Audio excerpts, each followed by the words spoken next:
Sir, explain the clinical features of selenium. Okay, so you want to know about the selenium, right?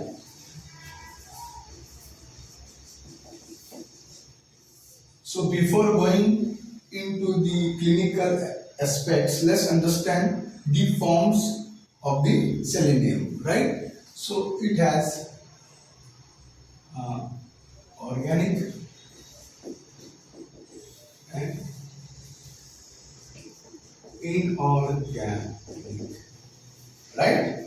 Now, when we talk about organic, it's coming from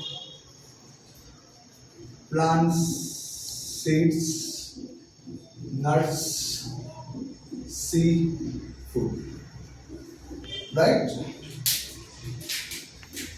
The organic also we do have two forms, selenium, cysteine. This is cysteine is amino acid. We have selenium, methionine. This is also amino acid. And when we talk about inorganic, one is selenite, has 4 positive selenium, and selenate has 6 positive selenium. But selenite is active form, right? Now let's understand the clinical features. Let's take nowadays pandemic situation whereby the spike protein coronavirus we need to inhibit. So selenium can work as spike protein inhibitor. So it can work as spike protein inhibitor, right? So let's make alveoli first and understand this.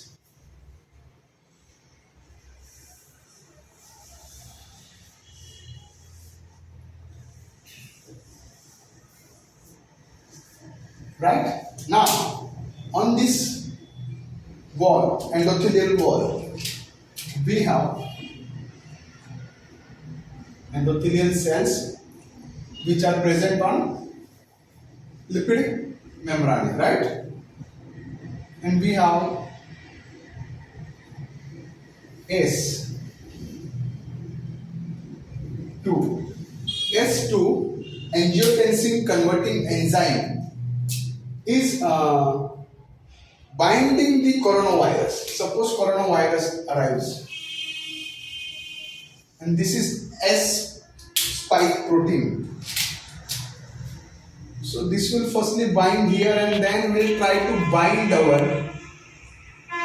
right?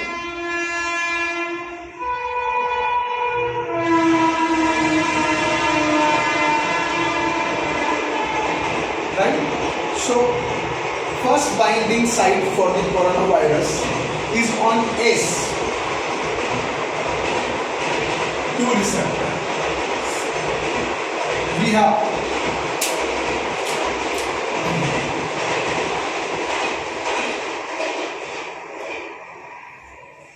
S1 receptor 2, but this is responsible for gas exchange whenever there is RBC, right? So oxygen, CO2 is sent out and oxygen is added, right? Now, the S spike proteins, another spike is trying to connect with bilayer phospholipid. We have this layer is basically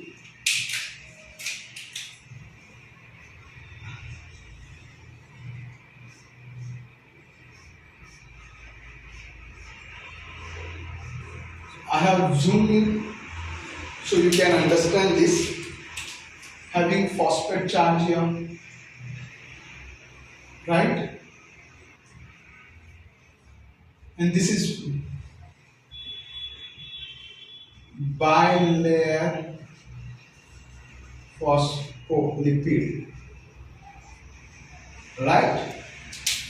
Now, this spike tries to connect onto the cell membrane. At the same time, we have TMPRSS2.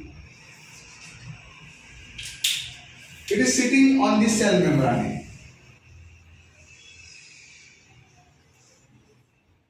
Right? It cuts off. It separates spike protein. Right? Now let's understand what is the full form of TMPRSS2. So this is called transmembrane protease serine 2, right? This is sitting on cell membrane and separates the spike protein from the virus. Now, on another structure, we will see entry of the virus which is present inside the spike protein. Right? So let's make one more alveoli here. Right? Okay. Now,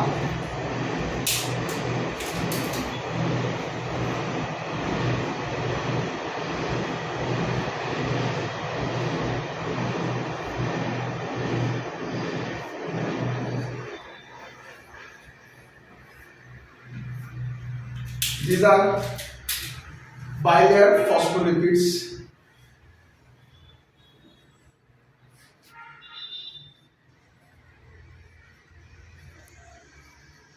Right? And here we have S receptor. And the virus is already separated. This virus is already separated. Let me make it little bigger so you can understand the inner structure. So this is already S protein, but I have made it larger so you can understand the virus which is present inside this protein is locked by sulfur, right? And this bond, if is broken, then the virus protein which is present here can enter here. Who breaks that SS lock, sulfur lock? This spike protein has its own integrated PDI enzyme. PDI enzyme which cuts off, which removes the lock so virus can enter. This PDI means protein disulfide isomerase. Right?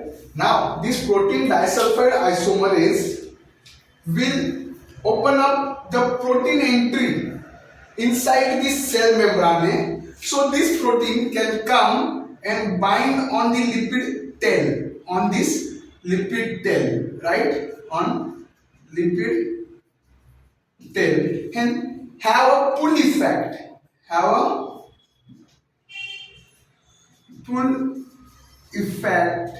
whereby a hole is created,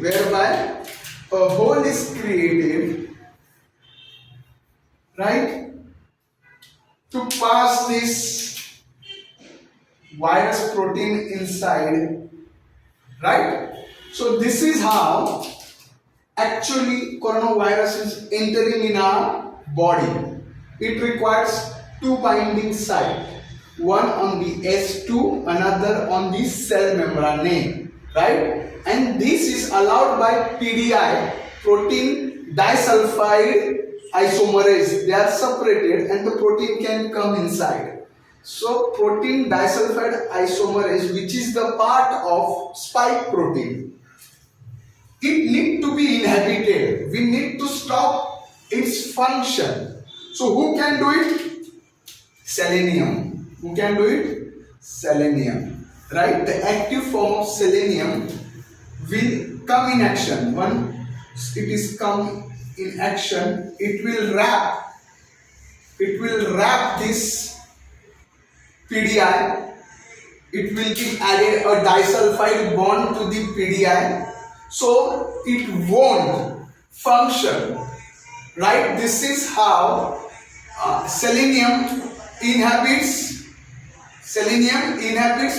protein disulfide isomerase functioning, and virus remained entering inside the cell membrane. Right? So this is one of the main clinical feature of selenium. Second, I will explain is selenium multiplies natural killers in our body. So selenium prolificates natural killers, natural fighters in our body, so we can fight any virus. Right? Now, third, selenium loves to work with vitamin D3 and vitamin E. So selenium plus D plus E, vitamin E, they love to work together. Right? Then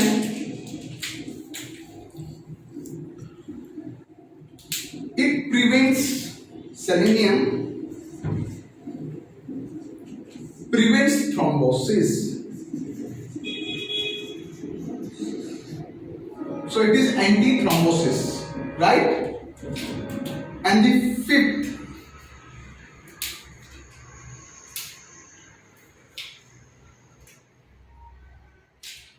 let's take onion.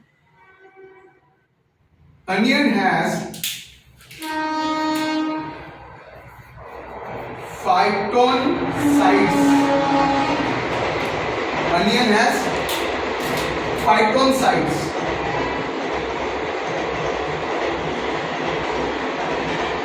Right? And this phyton sites plus selenium makes T cells. Right? So now you know how much this selenium is important in clinical feature. Right? I hope I have simplified this. Thank you very much.